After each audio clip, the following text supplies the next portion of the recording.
எவ்வளவு பெரிய வார்த்தை. ஆமென். உங்களால் கூடாத காரியம் ஒன்றும் இல்லாதுன்னு சொன்ன. ஆமென். ஆமென். நான் நினைக்கிறேன், ஆண்டவரே என்னால ஒன்றும் செய்ய முடியாது, நான் எப்படி வளருவேன், நான் எப்படி வீடு கட்டுவேன், நான் எப்படி என் பிள்ளைகள் கல்யாணம் பண்ணுவேன், நான் எப்படி இந்த படிப்பை படிப்பேன், நான் எப்படி அடுத்த லெவல்ல போவேன், எனக்கு எப்படி இத்தனை ஆசீர்வாதம் வரும், நான் எப்படி ஆமென் இந்த வீட்டை வாங்குறது காரை வாங்குறதுன்னா ஆமென் சொல்ற. சில நேரங்களில் மற்றவர்கள் நம்மளை மட்டம் தட்டி வைப்பாங்க, நாமளே நம்மளை மட்டம் தட்டி வச்சிருப்போம். ஆனால் கர்த்தர் சொல்றாரு, உங்களால் கூடாத காரியம் ஒன்றும் இராது. ஆமென். ஆண்டவர் பிள்ளைகளை பார்த்து சொன்னார், அதுதான் அவர்கள் என்னால் ஆசீர்வதிக்கப்பட்டவர்கள். ஆமென். அவர்களால் செயல்பட முடியாத காரியம் ஒன்று இல்ல. நீ யோர்தான்ல கால் வைத்தால் யோர்தான் பின்னிட்டு போகும், செங்கடல் உனக்காய் திறக்கும். ஆமென். கற்பாறையில கை நீட்டினால், நீ பேசினால் கண்மலையிலிருந்து தண்ணீர் வரும். ஆமென். இரவும் பகலும் உன்னை நடத்துவதற்கு மேக ஸ்தம்பமும் அக்னி ஸ்தம்பமும் உண்டு. ஆமென். உன்னை வழி நடத்த தேவன் இருக்கும் பொழுது ஆமென் சொல்லுங்க. ஆமென். வானத்தை பூமி உண்டாக்கின கர்த்தர் சொல்றாரு, உங்களால் ஒன்றும் கூடாத காரியம் ஒன்றும் இராது. ஆமென். நான் இன்னைக்கு சொல்றேன், இந்த உலகத்துல ஆமென் உங்களால செய்யக்கூடாத காரியம் ஒண்ணு இல்ல, உன்னால முடியாத ஒண்ணு இல்ல.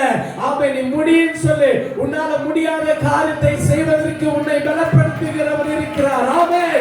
பவுல் சொல்கிறார், என்னை பலப்படுத்துகிற கிறிஸ்துவினாலே எல்லாவற்றையும் செய்ய எனக்கு பலன் உண்டு. இயேசு சீசர்களை பார்த்து சொன்னாரு, ஏன் எங்களால கூடாம போயிட்டு.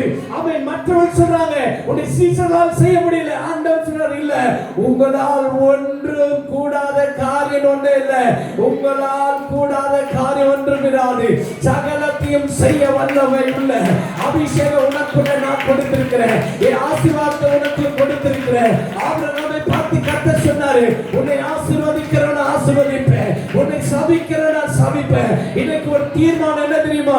தேவன் சொன்னாரு, உங்களால் கூடாத காரியம் ஒன்றும் இராது, உன்னால முடியும். ஆமென் சொல்லுங்க.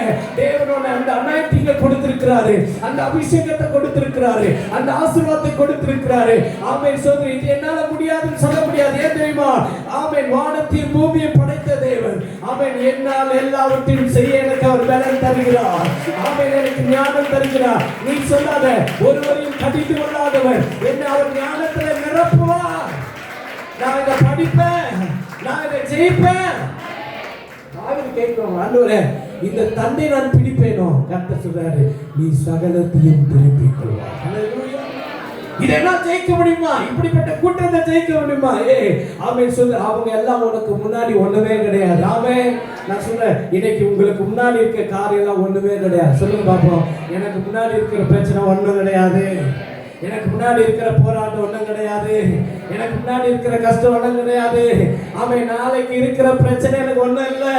ஆமென் சொல்லி இந்த சூழ்நிலை மாறுவேன். ஆமென். நான் இந்த மதிலை தாண்டுவேன். ஆமென். நான் சேனைக்குள் பாய்வேன். இந்த சூழ்நிலை மாறும்.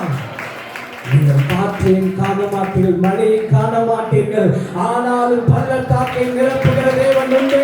எத்தனை பேர் விசுவாசிக்கிறீங்க? கர்த்தர் சொல்றார்,